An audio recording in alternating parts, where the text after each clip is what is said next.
유명한 사람들은 대부분 회고록이라는 것을 이렇게 씁니다. 자신이 살아온 삶의 여정을 쓴 그러한 글입니다. 여러분이 회고록을 만약에 쓴다면 어떤 말을 쓸 수 있을까요? 누구나 다 삶의 이야기가 있고 자신의 삶의 변곡점을 이룬 그러한 부분들이 있을 것이라고 생각을 합니다. 요즘 제가 읽고 있는 책이 스탠리라는 그러한 목사님이 쓰신 한나의 아이라는 그러한 책입니다. 자신의 삶을 회고한 그러한 책입니다. 그런데 이 책이 좀 특이한 것은 뭔가 하니 자신의 삶의 여정을 쓰기보다는 자신이 만난 사람들의 이야기, 자기의 부모의 이야기로 더 많이 채워져 나갑니다. 누군가를 통하여서 이제 새로운 변화를 이뤘고 내가 내 자신에 대하여 충실하게 노력을 했음에도 불구하지만 그러나 나를 성장시킨 것은 수많은 귀중한 사람들이 나를 성장시켰습니다라는 그러한 의미로 이제 많은 사람들의 이웃의 이야기를 채워가고 있습니다. 늘 나의 삶의 이야기를 할 때는 내가 주어가 되지요. 왜냐하면 내가 주인공이면 당연하지요. 그런데 이거 조금 뒤집어 보면 하나님이 내 삶을 이렇게 변화시켜 온 것은 아닐까요? 내가 내 자신을 변화시킨 것이 아니라 내가 나 된 것은 주님 때문에 나 된 것은 아닐까요? 내가 내 힘으로 나를 만들어 왔다고 생각하지만 사실은 우리에게 가정이 있었고요, 우리에게 부모가 있었고요, 그리고 또 소중한 이웃 사람들이 있었고, 그리고 가장 중요한 것은 주님이 나를 만드셨습니다. 이 한 해도 우리가 주님이 우리를 만드셨음을 감사하고 나를 새롭게 만드셨음을 감사하시기 바랍니다. 이 마음이 또 다른 한 해를 우리가 소망할 수 있는 믿음의 힘이 될 것입니다. 단테라는 사람이 사람에게 최고의 두려움은 실패에 대한 두려움이다라는 그러한 말을 했습니다. 죽음보다 더 두려운 것이 실패라는 말입니다. 누구나 다 크기는 다르지만 두려움을 가지고 살아갑니다. 언제 두려움이 생길까요? 내가 주어가 될 때 두려움이 생깁니다. 내 힘이 주어가 될 때 두려움이라는 것이 스며들기 시작을 합니다. 우리가 최초의 인간 아담 이브는 하나님께서 먹지 말라는 선악과를 따먹었습니다. 그 후에 어떤 일이 있는가 하니 창세기에 이렇게 이야기합니다. 여호와 하나님이 아담을 부르시며 그에게 이르시되 내가 어디 있느냐? 이르되 내가 동산에서 하나님의 소리를 듣고 내가 벗었으므로 두려워하여 숨었나이다. 두려워하여서 숨었습니다. 그렇게 이야기합니다. 선악과는 아담 자신이 이제 주어가 된 것입니다. 하나님의 도우심으로 살아왔습니다. 그런데 아담과 하와는 이제 내가 내 힘으로 살아간다는 내가 주어가 됐을 때에 이제 흔들리기 시작을 합니다. 인간이 하나님의 명령을 어겼을 때 맨 처음 느낀 감정이 바로 두려움이라는 감정이었습니다. 두려움은 타락의 결과입니다. 주님은 오늘 두 가지의 두려움을 이야기하는데 전반야에 있는 두려움과 후반야에 있는 두려움의 의미가 다릅니다. 먼저 부정적으로 반복된 무력감이 오는 두려움을 이야기합니다. 이런 두려움을 가진 사람들의 특징은 뭔가 하니 살면서 마주치는 사건을 부정적으로 운명적으로 봅니다. 스스로 자존감을 해치는 방식으로 해석을 합니다. 그 결과 계속해서 나는 실패자다, 나는 쓸모없다, 상황이 절대 변하지 않다, 이렇게 이야기합니다. 없는 두려움을 자꾸만 두려움으로 만들어냅니다. 정말 두려운 것이 있을까요? 대부분 두려움은 내가 만든 겁니다. 누군가가 나에게 주는 것이 아니라 내가 나 자신이 만들어낸 그러한 두려움입니다. 저는 군대 생활을 영덕에서 했습니다. 경북 해안을 이렇게 지키는 그러한 지역입니다. 병장이 되어서 부대 이제 군종병이 문제가 생겨서 제가 군종병 일을 이제 대신을 해야 되는 그러한 입장이 되었습니다. 군종병이라는 게 물론 그 군인들을 데리고 교회를 갔다 하는 그런 것도 있습니다만 군종병이 한 일, 큰 일이 뭔가 하니 이제 해안가에 소초들이 쭉 이렇게 있지 않습니까? 그 소초들을 이제 돌면서 커피를 따라주고 초코파이를 주고 이제 기도해주는 그러한 일을 하는 것이 이제 군종병이었습니다. 저녁이 되면 이제 총 대신 큰 옛날에 이렇게 커피 긴 거 있었잖아요. 그거 이제 거기다가 커피를 2통을 이렇게 타서 들고 군장 뒤에다 메고 거기다 초코파이를 잔뜩 넣어서 이제 해안가 초소를 이렇게 걸어갑니다. 그러면 뭐 해안가 초소에서 이제 삐삐 가지고 막 서로 이제 연락을 합니다. 뭐 신마담 내려간다 하니까 뭐 신마담 내려왔냐 뭐 그런 얘기합니다. 뭐 커피 따라주니까 뭐 신마담이지요. 이제 본부에서 초소를 넘어가려 하면 이제 큰 산을 하나 이제 넘어가야 됩니다. 근데 이제 차가 누가 데려다 주는 것이 아니라 걸어서 이제 넘어가야 됩니다. 근데 해안가에는 표현이 죄송합니다만 이제 상태가 안 좋은 여자들이 꽤 많이 있습니다. 이 상태가 안 좋은 여자들이 이제 하얀 소복을 입고 소초를 이렇게 돌아다니면 이제 북한군 넘어오는 것보다 더 무섭습니다. 소초가 이제 이렇게 다니니까요. 뭐 저거 들어서 한 얘기입니다. 어느 소초에 뭐 소복 입은 여자가 나타났다는 등 뭐 그런 얘기를 쭉 듣고 있었지만 우리하고 상관없는 거니까. 근데 제가 이제 커피통을 둘 들고 산을 넘어가는데 달빛에 이렇게 뭐가 비치는데 허연 게 뭐가 하나가 있어요. 이제 가면 갈수록 이게 사람 삐끗드람하게 됩니다. 듣긴 들었어요. 소복 입은 여자가 돌아다니다는 얘기는 듣긴 들었는데 여러분 밤에 산에서 소복 입은 여자 한번 만나보십시오. 정말 무섭습니다. 이렇게 머리가 쓴다는 게 이게 무슨 의미인지를 정말 싸늘합니다. 등골이요 싸늘해요. 가면 갈수록 그 여자가 이제 다가오는 겁니다. 그 여자가 그 여자라는 걸 알아요. 그런데도 너무너무 무섭습니다. 이렇게 무섭고 뭐 그래 지나가는데 앞을 지나가니까 그 여자가 오빠 어디가? 그래요. 총 있었으면 쐈습니다. 알아요. 그 여자인지 아는데도 무섭습니다. 무서움을 만들기 때문에 그럽니다. 혹시 그 여자 아닐까? 그 여자 아니면 어떻게 해요? 귀신이잖아요.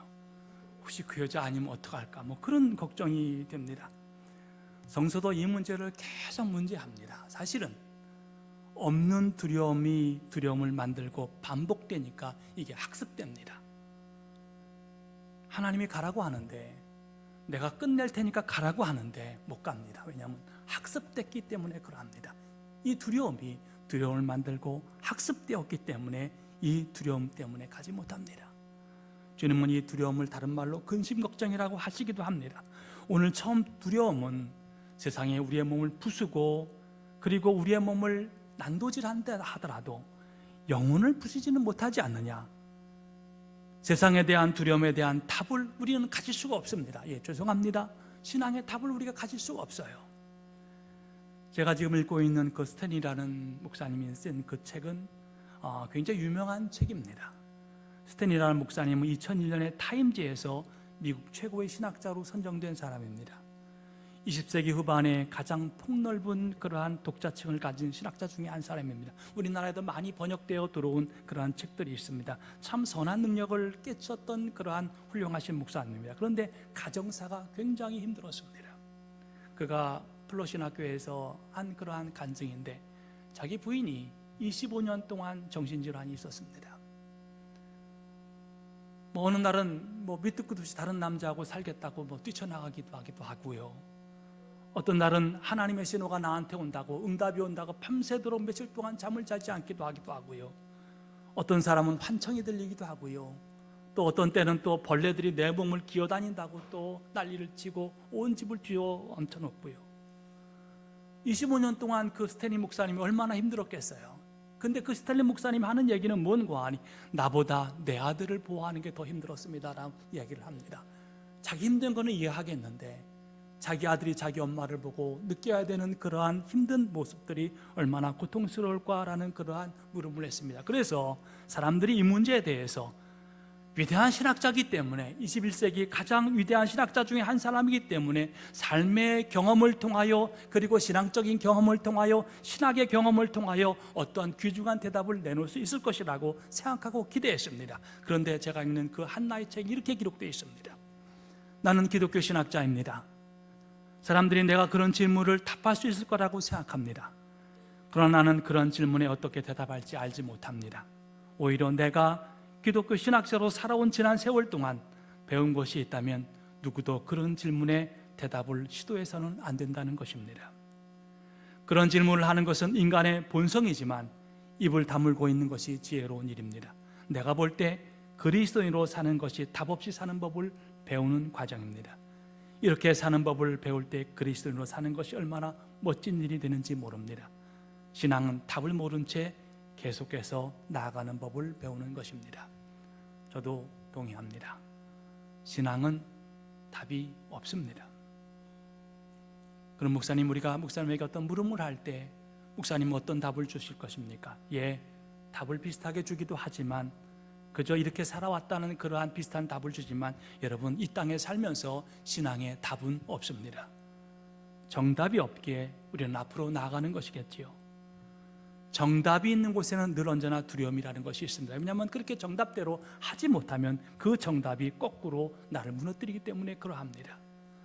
제가 늘 고백하지 않습니까? 여러분, 은혜는 고난과 함께 흘려보내십시오. 은혜도 흘려보내십시오. 고난도 흘려보내십시오 하는 말을 많이 드립니다. 그래서 주님은 다른 두려움을 이야기합니다.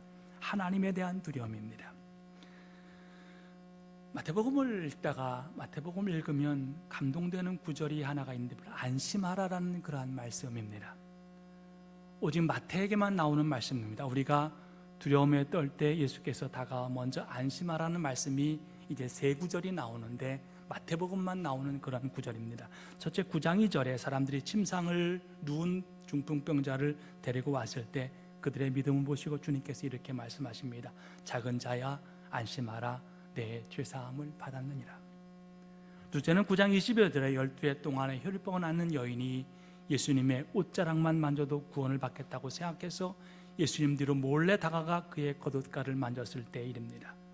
자신의 몸에서 능력에 빠져나감을 아시고 예수께서 돌이켜 그 여인을 보고 이렇게 말씀하십니다. 딸아, 안심하라, 내 믿음이 너를 구원하였다. 세 번째 14장 27절에 제 아들이 갈릴리 바다에서 사나운 풍랑을 만나 죽게 되었습니다. 그리고 두려움에 사로잡혔을 때에 있습니다. 갑자기 어둠을 뚫고 바다 위에 걸어오는 사람이 있었습니다. 제 아들이 무서워 소리를 질렀습니다. 절망으로 눈이 어두워져 그분이 누구인지 알지 못했을 때에 그때 주님께서 이렇게 말씀하십니다. 안심하라, 내니 두려워하지 말라. 안심이라는 게 뭘까요? 근심 걱정이 없어 마음이 편안한 것을 우리가 안심이라고 이야기합니다. 두려움에서 벗어난 마음의 평화가 안심입니다. 그런데 오늘 말씀은 진정한 두려움은 안심할 수 있다는 얘기입니다. 주님은 그 이유를 모든 것이 드러나기 때문에 그러하다고 하십니다. 정서를 읽다 보면 말도 안 되는 오해와 비난을 받아도 어려워하지 말자 이런 말씀이 참 많이 나옵니다. 어려워하지 말자. 주님도 답이 간단합니다. 원래 그런 거다. 그러니까 그렇게 살아라. 그런 말씀이시거든요. 십자가가 무서운 것은 다 드러난다는 것입니다. 인간의 추악함과 위선과 배반이 다 드러난다는 것입니다. 분쟁이 무서운 것은 아닙니다. 분쟁은 분쟁대로 무섭을 수도 있지만 그 분쟁이 무서운 것은 뭔고 하니 그 분쟁 안에서 모든 사람의 모습이 다 드러나기 때문에 이게 더 무서운 겁니다. 십자가가 우리에게는 누구에게는 두려움이 되지만 우리에게는 나를 구원하신 주님의 은혜입니다. 어느 두려움은 더 깊은 두려움을 가져오지만 하나님을 두려워함은 안심하는 마음을 가져다 줍니다. 오늘 복음서에 예수께서 이렇게 말씀하십니다. 내가 내 친구 너희에게 말하노니 몸을 죽이고 그 후에는 능히 더 못하는 자들을 두려워하지 말라. 마땅히 두려워할 자를 내가 너희에게 보이리니 곧 죽은 후에 또한 지옥에 던져놓은 권세 있는 그를 두려워하라. 내가 참으로 너희에게 이르노니 그를 두려워하라라고 말씀하십니다. 공간복음서에 주님께서 제자들을 친구라고 부르신 곳은 이것밖에 없습니다. 제 아들을 친근하게 부르시는 말씀이 무엇입니까? 친구라는 거 우리나라에서는 수직적인 관계로 짜여져 있기 때문에 나이가 같은 또래라는 것을 의미합니다. 한국 사회에 나이가 같다는 것은 말과 행동을 편히 대해도 그런 관계에 기초된다고 합니다. 나이 차이가 있는데 친구가 되는 경우는 거의 없습니다. 왜냐하면 할아버지하고 아들하고 자녀하고 친구가 될 수는 없잖아요. 그리스 로마 문화에서는 친구는 나이 개념이 아니라 친구 관계의 핵심은 관계의 밀도입니다. 뭐라고 얘기하는 거예요? 친구는 사랑하는 사람을 의미합니다. 나이가 많이 차이 나도요, 내가 너하고 친구입니다라고 이야기하는 것은 우리가 사랑하는 사람입니다라는 그런 의미를 갖습니다. 예수께서 내 이웃을 내 몸처럼 사랑하라 계명을 주셨는데 그렇게 자기처럼 사랑하는 사람을 우리가 친구라고 얘기합니다. 주님은 그 사랑하는 친구 제자들에게 몸은 죽여도 영혼은 능히 죽이지 못하는 자들을 두려워하지 말고 오직 몸과 영혼을 능히 지옥에 멸할 수 있는 일을 두려워하라고 말씀하십니다. 유진 피터슨이라는 목사님이 이 문장을 너희는 너희의 삶 전체 몸과 영혼을 그 손에 붙잡고 계시는 하나님만 두려워하면 된다라고 그렇게 표현하십니다. 하나님을 두려워하지 아니하면 여러분 사람을 두려워합니다. 하나님 두려워하지 아니하면 물질과 명예를 두려워합니다. 삶의 가치가 거기 때문에 그러합니다. 제가 유학 시절에 알바를 은행 청소를 했습니다. 밤 10시에 이제 은행원들이 다 나가면 거기 들어가서 한 층을 청소하면 새벽 3시 정도면 이렇게 끝이 납니다. 미국 사람들은 9시, 8시 들어와서 그 다음날 새벽 5시, 6시에 나가는데 이 조선의 열사들은 죽기 살기로 하기 때문에 3-4시간이면 끝을 냅니다. 유학생들이 일하는 것이 이제 불법이기 때문에 그 청소 사장님이 이제 한국 사람이니까 그냥 우리들 써서 이렇게 하는데 700불을 이제 그것도 현금으로 줍니다. 미국은 다 이거 수표책으로 찢어주는데 왜냐하면 우리는 그렇게 받으면 안 되기 때문에 현금으로 700불을 줍니다. 11조를 띄면 700불에 이제 70불을 11조를 띄고 한 주 한 주 감사하다 이렇게 보면 이렇게 한 주 한 주씩 감사의 현금을 이렇게 드리죠. 11조 띄고 감사를 띄면 어쩌면 그렇게 딱 맞는지 한 주가 먹을 게 없습니다. 한 주가 먹을 게 없으니까 그러면 11조하고 헌금을 안 띄면 이제 우리가 한 주를 그냥 먹어도 되는데 그래도 11조를 이렇게 띄웁니다. 저녁에 청소하러 들어가면 이제 파티하다가 남는 그런 음식들이 있습니다. 이제 저녁은 이제 대부분 그런 것들을 주워 먹는 겁니다. 거지지요. 남 먹다가 버린 거 그저 주워 먹는 게 거지라고 얘기하면 안 되겠습니다. 아무튼 그 거지입니다. 그렇게 먹고 합니다. 미국 교회에도 가기도 하고 때는 한국 교회도 가기도 하지만 이제 11조를 이렇게 띄고 헌금을 띄고 그러면 제가 옛날에 부흥회 때 많이 들었습니다. 그렇게 하나님 앞에 믿음 안에서 헌금 생활하고 그렇게 하면 하나님이 다 채워주시고 넘치도록 채워주신다라고 제가 수없이 그 부흥회에 들어왔습니다. 채워주긴 뭘 채워줘요? 더 배고픕니다. 이게 뭐라도 좀 붙여줘야 되는데 더 배고픕니다. 그래서 제가 생각하기에 하나님도 차별하시는구나, 골라서 축복하시지 이게 그렇게 될 일이 아니구나 라고 생각해서 마음이 그렇습니다. 그런데 여러분 생각해 보십시오. 그때 만약에 내가 그때 하나님께서 정말 넘치도록 축복해 주셔서 그렇게 헌금했더니 잘 먹고 또 잘 지내고 그랬다면 저는 헌금의 의미를 몰랐을 것입니다. 헌금의 가치가 뭔지를 몰랐을 것입니다. 지금까지 목회하며 살아오면서 우리 교인들이 이렇게 헌금하고 이렇게 믿음 안에 헌신하는구나를 몰랐을 겁니다. 여러분 돈이 남아서 헌금하는 사람이 어디 있겠습니까? 돈이 남아서 11조 하는 사람이 어디 있겠어요? 그저 헌신하고 힘들어도 하나님 앞에 구분하고 그 마음을 알게 하셨는데 이게 그때 잘 먹고 잘한 것보다 훨씬 가치 있는 것을 하나님이 나한테 주신 것입니다. 그 가치를 주신 거예요. 헌금의 크기보다도 헌금이 주시는 하나님의 가치를 깨닫게 하는 것, 이것이 하나님이 주신 은혜입니다. 신앙은 답이 없습니다. 답이 없는데 믿음은 답이 있습니다. 믿음으로 예수가 답인 게 그리스도입니다. 신앙은 여러 가지 일들이 벌어집니다. 그것을 다 멈출 수 없습니다. 스틀린 목사님 같이 그러한 수많은 그런 어려움 속에도 자기 자신도 그 답을 줄 수 없지만 믿음은 답이 있습니다. 그 믿음은 뭔가 하니 예수가 나의 답입니다. 이것이 바로 믿음입니다. 그래서 우리가 세상을 두려워하는 것이 아니라 하나님만 두려워하는 것입니다. 다니엘서 3장을 보면 다니엘의 세 친구가 우상에 절하지 않는 이유로 죽음으로 내몰립니다. 큰 불을 피워놓고 왕이 다니엘 세 친구에게 마지막으로 묻기를 본고하니 지금 신상에다 절하면 다 없는 것으로 쳐줄 테니까 신상에 절한다고 절하라고 합니다. 큰 불을 더 피워놓고 어느 신이 거기서 너를 구할 수 있겠느냐라고 물으면서 그러지 말라라고 이야기합니다. 다니엘 세 친구들이 이야기합니다. 우리가 섬기는 하나님께서 우리를 건져주실 것입니다. 하지만 그리 아니하실지라도, 우리를 불덩이에 넣어서 죽이실지라도, 우리가 그렇게 하지 아니하실지라도, 구해주지 아니하실지라도 우리는 왕이 세운 신상에 절하지 아니하고 하나님에게만 절하겠습니다. 이것이 다니엘 세 친구가 가지고 있는 그러한 대답입니다. 여러분, 이것이 예수쟁이의 대답입니다. 예수쟁이의 믿음입니다. 그리 아니하실지라도, 그렇게 아니하실지죠. 배고프고 남의 것 주워 먹을지라도 내가 그렇게 살지는 아니하고 하나님의 영광과 하나님의 뜻으로 살겠습니다. 이것이 바로 예수쟁이가 가지고 있는 우리의 믿음의 고백입니다. 나는 하나님만 두려워한다는 것입니다. 이것이 바로 두려움을 넘어서는 안식입니다. 프란츠 카프카라는 사람이 이런 얘기를 했습니다. 어떤 지점으로 넘어서면 돌아갈 수가 없다. 우리는 그 지점에 도달해야 한다. 임계점이라고 이야기하죠. 어느 정도 가면 뒤돌아가지 못한다는 이야기입니다. 신앙도 그렇고요, 삶도 그렇고요, 우리나라 일도 그러합니다.